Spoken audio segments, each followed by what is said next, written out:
News Talk 94.5, WPTI 96.7 FM, WTOB. You're listening to the Wealth Guardians radio show with Doug Ray, helping you to retire that job and keep your paycheck. I'm your host, Doug Ray, and with me is Mr. Brice Payne. This morning, we're going to reach into our reader mailbag and answer your questions. Hey, Brice. First Saturday of the month. That's what we do every first Saturday of the month. Good morning, Doug. Happy June to you. How you doing? I'm good. Starts hurricane season. There you go. All right. And what am I doing? Heading straight to the beach.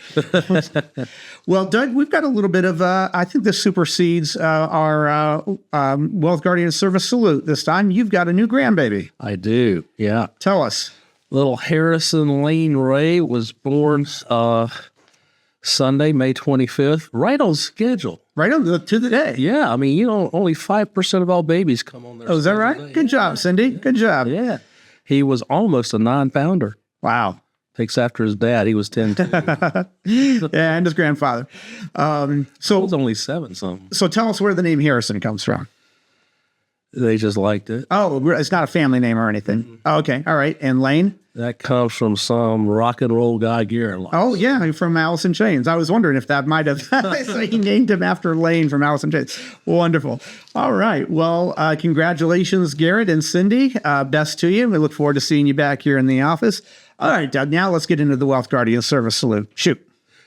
Yes, we want to always start the show out with a big thank you for everything you do to all of our service members, our veterans, our first responders, and their families. It's a big sacrifice. We know that. I know that from personal experience. So thank you so much. Thank you indeed. And let's now go ahead and ask ourselves, as we do every morning, we're doing this for over a year now, asking the Wealth Guardians advisors a personal question so that you can get to know us and maybe relate to us a little bit better. And the question we're asking ourselves today is, which famous person in history would you want to spend the day with? So, Doug, throw it out to you. Which famous person in history would you want to spend the day with? That's a tough question. I mean, goodness gracious, I look back and so many of them. I think about Lincoln. I think about Admiral Nimitz and Eisenhower. I guess if I had to land on one, it would be George Washington, because without him, we wouldn't have... He set the precedent of not... he absolutely did. Stepping down. He lost every single battle up to Valley Forge, but he never gave up. Mm-hmm. Here's a bit of trivia about him you may or may not know. Many years ago, Congress posthumously bestowed his 6th star. Oh, really? Yep. And there'll never be another 6-star general.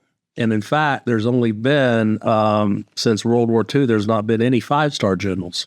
Oh, I didn't know that. Is that true? That's right. Since World War II, there hasn't been any. Was that Patton was the last one? There's no 5-star generals or admirals since World War II. I think Eisenhower was one. Bradley was one. Well, he was in that. That was the last bunch of them. Yep. Wow. Nimitz, and Halsey on the admiral side.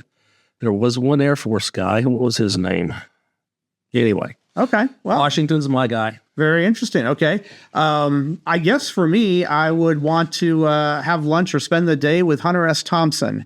He's an author, and he more or less invented a genre of journalism that I'm very fond of. It's the most, I like reading about history and interesting facts of history, but he is a journalist who really created a different slant on journalism that made it comical and entertaining, and very, very interesting thinker. And everyone might know that he wrote the book Fear and Loathing in Las Vegas, which is a wonderful book and very comical. So I want to sit down with Hunter S. Thompson. He had some health news some years ago and decided to spare himself the future pain and indignity of that. So he's been gone for a while, but not quite as perhaps celebratory as yours, George Washington, but still somebody who's near and dear to my heart. All right.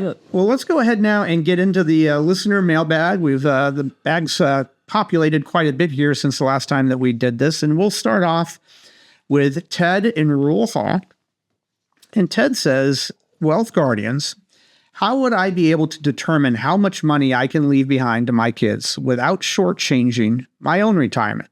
So the question is here is how would I determine that? So Doug, it's a math question, right? It is a math question. It's also a personal question. I mean, we have people that come in here and say, hey, I came into this world in my baby suit, and I'm going to leave it in my baby suit. So Right. they don't care about leaving a thing behind. Right. Others, they want to leave everything to the kids and the grands. As much as possible, right? So it really is a personal situation, and that's where planning comes in, and sitting down and talking with you and what your goals are and what your needs are, how much you want to spend, and that kind of stuff. Yeah, it's all about the inflow and outflows of money, Ted. Any good financial planner is going to have the software to back them up, and we do. We use the right software that we can plug in all of your data. And, one of the questions that Garrett and Doug and I ask in our initial meetings with people who are deciding whether or not they want to become a client with the Wealth Guardians is, do you have any specific legacy goals? Now, most of the people don't, as you said, Doug. They like to leave their kids something, but they don't have any specific goal that they say, I want to leave each one $500,000 or anything like that. Some do, but most don't. And they just say, their answers might be, it was my money, and, if there's anything left, great, but I intend to spend as much of it as I can. Yeah. Power to you. But it becomes a math question there, Ted, and I've heard it said in my 15 years of doing this, and Doug's probably heard something like this as well, kids would rather pay for their own college than having to take care of their parents. So take care of yourself first. Right. You're absolutely right. Don't give away the kids too much money while you're around or be too bent on that. You have to take care of yourself. And if that means that there's some increased healthcare costs in the end, you got to be careful with that. And that's something I think a lot of people can get tripped up with. They're determined to leave the kids a certain amount of money, and then they didn't realize how much healthcare was going to cost in their later years. That's an absolute solid point. And the other thing I'll say to add to that is this is really kind of a moving target. Because once you sit down, you say, I want to give X to the church, Y to my alma mater, and then the kids come, that could change. Sure. Yeah. As time goes by, it could easily change, and then we just update the plan. Right. Yeah. That's what it's all about, is being able to make changes on the fly.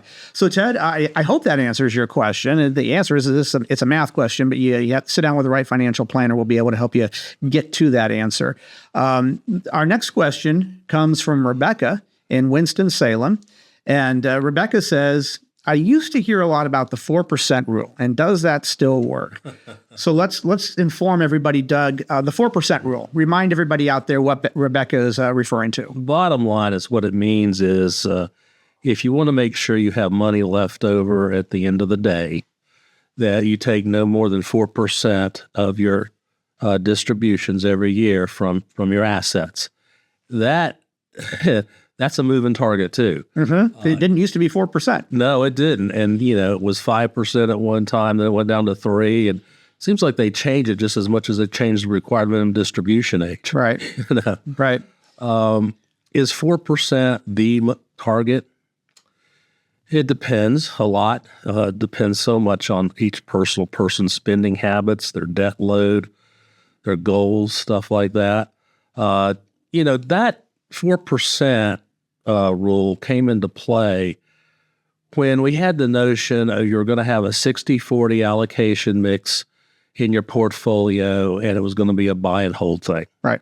Meaning that, as the market went down, your portfolio is going to go down. So taking 4% of that is going to leave you still in good shape for the market to come back up. Right. I think that has changed over time, especially with our situation in our business, because we do have that downside volatility control. So maybe for us, it's not a 4% rule. Maybe it's a 5% rule. Right. But they have done the math on this. And as you said, Doug, they have adjusted it over the years. But let's say 30 years ago, they went back, and what they do, Rebecca, is they look at every, I guess it's 20-year period from month to month. So January of 1940 to January of 1960, they weigh that out and say, what was a safe percentage that people could take out? And they figure out what that number is. And then they do the same thing again with February of 1920 to February of 1940. And they keep doing that, a 20-year period for every starting at every month. And after they did that all the way up to the current day, they said, okay, look, the average is 4%. But What happens from time to time is something happens in the market that throws that number off, and now they've got to adjust it down, or maybe they can adjust it up. And that's why it's now 4%. But as Doug said, it used to be 5%. I think it was a little bit higher than 5% at one time as well, Doug. Mm-hmm. So does it still work? Yes, Rebecca, though it's what that means is you're able to not touch your principal, but it's enough. You're going to have enough money to get by through retirement. That doesn't necessarily fit for any individual, though. They might need to take out more than that, or they might not need to take that much out. And what I really like doing, Doug, with our clients is helping them do some reverse engineering and figure out what amount they can safely spend. And sometimes, a lot of times, it's more than 5%. Yes, absolutely. And it's going to be different, Rebecca, for somebody who has rental income in retirement. They're not just leaning on Social Security. Sometimes people have pensions. So there's a number of things out there that might say you don't need to touch anywhere near 4%. And you'd want to know that. You'd want to sit down with a financial planner and know that before you just start relying on the 4%. Thank you for the question, Rebecca. I hope that helps. We do have to get to a break here. We've got a number of different questions. So Richard, if you're out there, and some guy named Doug, if you're out there in Boone, we do have your questions coming up. So stick with us on the other side of this break. But we do have a trivia question to get to. And so, Doug, here we go. My trivia question to you is, how many babies per million in 2024 in the United States were named Garrison? What kind of question is that to ask? Is it 3,000 per million? Is it 2,120 per million? Is it 1,275 per million? Or is it 1,000 even? Okay. All right. There we go. This is a trivia question for Garrison, Doug's new grandbaby. All right. Stick around for the answer to that trivia question and see if we stump Doug on the other side of this short break. This is Brice Payne. With me is Doug Ray. The show is The Wealth Guardians, helping you retire the job and keep paycheck. And this is News Talk 94.5 WPTI. And this is 96.7 FM WTOB. News Talk 94.5 WPTI. 96.7 FM WTOB. Welcome back to the Wealth Guardian Show, where we're going to help you retire the job and keep the paycheck week in and week out here. I'm Brice Payne in the Wealth Guardian studio, along with Doug Ray.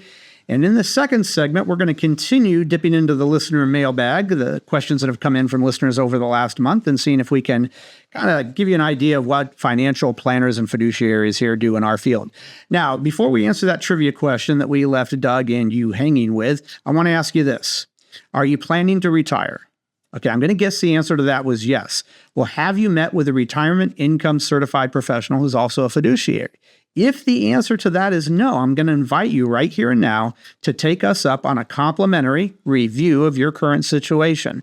As a certified retirement planning specialist, we'll put together a customized written plan with strategies for portfolio allocation, income distribution, Social Security filing, and tax efficiency, with the additional benefit of often reducing both the risk and fees of your current plan. So if you put aside at least $400,000 and you want to take us up on this no-cost, no-obligation review, here's what you got to do. Pick up the phone, give us a call, 336-391-3409. That's 336-391-3409, or go to thewealthguardians.com. That's thewealthguardians.com to learn more. Let us show you in black and white how to retire the job and keep the paycheck.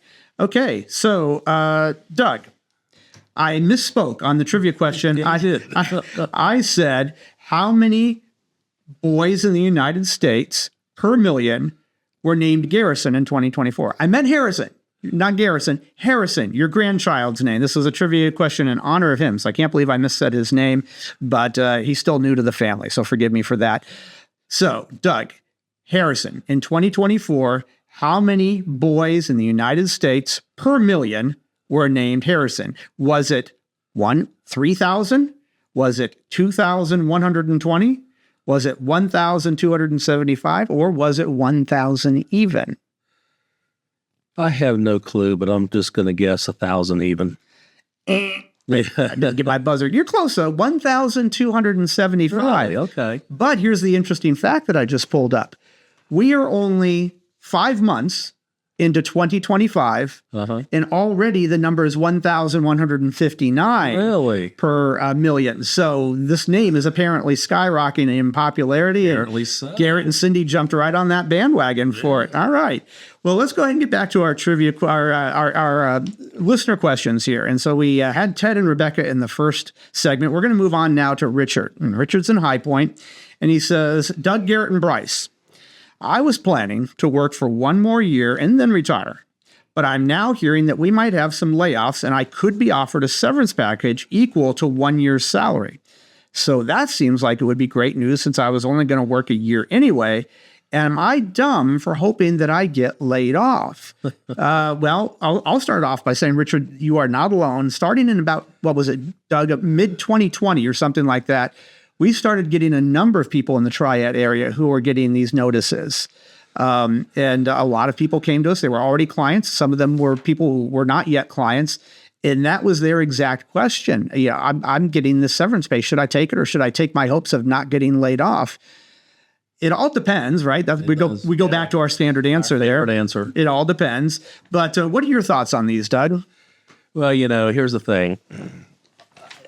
You're not dumb for wanting to get laid off. In fact, this is your dream scenario, right? Isn't it? That's my first thought. Wouldn't it be worse if you planned on working another 5 years and you go into the office on Monday or the factory on Monday and they say, okay, you're getting laid off.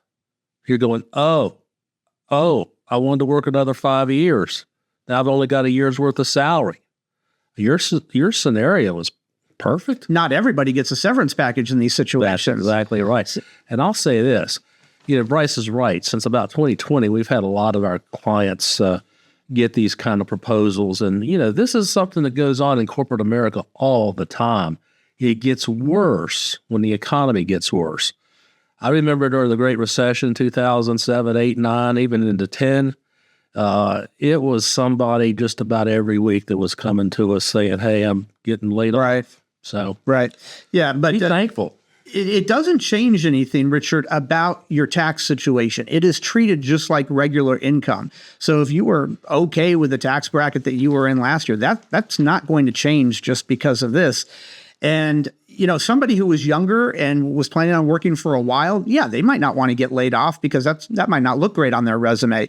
But you said you're going to retire. That means you don't have any interest in putting your resume back out there. So this isn't really a black mark on you that's going to go anywhere. So I would think, yeah, I would take it. You have the option of getting paid for a year and going into the office and sitting down every day, or you can get paid for a year and stay at home and do whatever it is you want to do. Or get a part-time job. If you want to. Yep.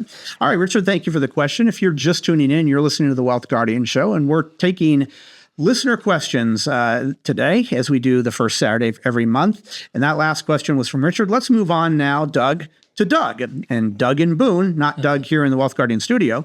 Doug in Boone says, Wealth Guardians, I just found out that I can qualify for a much bigger mortgage than I had anticipated, but common sense tells me that maybe I shouldn't necessarily buy the most expensive house that I can qualify for. How do you guide people on this? All right, Doug, thank you for the question. Yeah. Doug, go ahead. Yeah, actually, this is a situation that's, close to me. 2 years ago, we moved up here from the Charlotte area, and we built a house and moved in August 1st of last year. I certainly could have gotten a bigger mortgage if I wanted to, but, a couple things weigh there. What I've learned in this retirement planning process is that people who go into retirement having their mortgage paid off are going to be far more comfortable, far more successful in retirement than others. So our mortgage is enough to support the kind of house and where we want to be, and it's big enough to have the grandkids come over and have the employees come over and things like that. But, I think you're thinking the right way. You shouldn't just go way out there in terms of, over leveraging yourself, so to speak. Right. Doug, let me offer this. Your question was specifically, how do you guide people on this? The way that we guide people on this is we sit down with this software and we plug in all of the pertinent data, anything that has to do with finances. One of those aspects of finances is income. Another one is the assets that you already have. Another one is your expenses. So this is going to change your expense picture. You're probably going to have a 15 or a 30-year mortgage. At this stage of the game, you're probably looking at around a 5% interest rate on that mortgage. Even if you're really well qualified, it's much higher than it was a few years ago. But once we plug in all these data, then you can see for yourself whether or not this is doable. Just because the bank or the lender says it's doable doesn't mean that your financial planner is necessarily going to agree with it. Additionally, the lender isn't particularly concerned about what legacy goals you might have. And you might have some legacy goals and, hey, I'm going to take out a larger mortgage because the mortgage company said I can afford it. And then all of a sudden you realize that you're jeopardizing your legacy goals. So I would say let us run, Doug, you through our 4-meeting planning process to make sure that all the financials make sense in something like this. But that will just show you what having a financial planner on your side is, because these questions are not just going to come up now. They're going to come up all throughout retirement as well. And it's going to be a question like this. It's going to be a question like, can I afford to pay for my daughter's wedding or how much? And that's what a financial planner helps you understand is the numbers. And that's what we do here with our clients. And if anybody out there besides Doug is listening and says, I want to go ahead and sit down with a financial planner because I've got a question similar to that and I want to see what their response is to that. Great. Then give us a call, 336-391-3409. That's 336-391-3409. Come in, sit down with us. We're fiduciaries, we're certified retirement planners, and we can help you figure out what works for your financial situation and what doesn't. Maybe the question is, can I work for 1 more year or do I have to work for 5 more years? Whatever your questions might be, we can help you get to the answer of that. So Doug, thank you for your question. Anybody else out there, our website is thewealthguardians.com. If you don't want to give us a call, you can set up a date to meet with us via our website as well. Let's move on now, Doug, to Patty in Burlington. Patty says, Wealth Guardians, I've heard that you should set a goal to save 15% of your income toward retirement. This seems incredibly daunting and quite frankly, impossible to me. Is it really necessary to save that much? Patty, thank you for the question. Common question again, and this is probably, Doug, one of the biggest, a fairly large misconception out there. It's one of those oversimplistic answers, like you have to have $1 million saved in order to retire. Yeah. Not true. No, not true at all. 15%. Boy, if you could do that, that'd be great. What I would say is do something. You know? I don't know what stage of life you're in. You didn't tell us that. I don't know what your debt situation is. You didn't tell us that. But the important thing is to do something. If your employer offers a 401k with a match, you got to take that. You got to do that. You know, another thing you can do is as you get a raise, you take a third of that raise and you save it. The other third goes to taxes, and the other third you spend. Right. That's a good one. But no, 15%. No, that's not. I've never heard that as a rule of thumb. I haven't even heard that one. Yeah. And then if you're trying to tithe at the same time, I mean, you've taken 25% of your income. That's true. And that's not doable for most. Yeah. And Patty, here's why that's just a complete falsity. Somebody else out there in retirement might have additional income in retirement, a pension, or a rental income, something like that. So obviously that number is not going to be true for one person who doesn't have money in retirement coming in and another person who does. Additionally, it's going to depend on how much you spend. For that matter, some people spend a lot more in retirement than others do. And here's what I don't want you to do, Patty. I don't want you to sit here and think, well, I can only possibly save 10%. So if I've heard that you have to have 15% to save for retirement, then what's the point of me saving anything? So I'm just not going to bother. That's what I don't want you to do, Patty. As Doug said, everything that you can save that you don't need today, well, go ahead and do that and save for it, because you don't know what your retirement is going to hold. You don't know what healthcare costs are going to be in the future. But even if you can't save 15%, save what you can. All right. Well, Doug, that's going to wrap it up for us. Unfortunately, that's all the time that we have. Thank you for joining us out there. We hope the rest of your weekend is everything you want it to be. This is Brice Payne, along with Doug Ray, the show's The Wealth Guardians, helping you retire the job and keep the paycheck. And I want to remind you, sound financial plans do not create themselves. And this is News Talk 94.5, WPTI. And this is 96.7 FM, WTOB. Hi, it's Garrett Ray with the Wealth Guardians. Thanks so much for listening to the show. Make sure to check out our weekly series, The Vault, on YouTube. Find our channel, The Wealth Guardians, where we talk about all things retirement planning and cover new topics each week, such as Social Security, tax planning in retirement, and our thoughts on investment best practices, and much more. New episodes air Thursdays at 2 p.m. Make sure to subscribe to the channel so you can get notifications when we release new episodes. We're here to help you retire the job and keep that paycheck. We'll talk soon.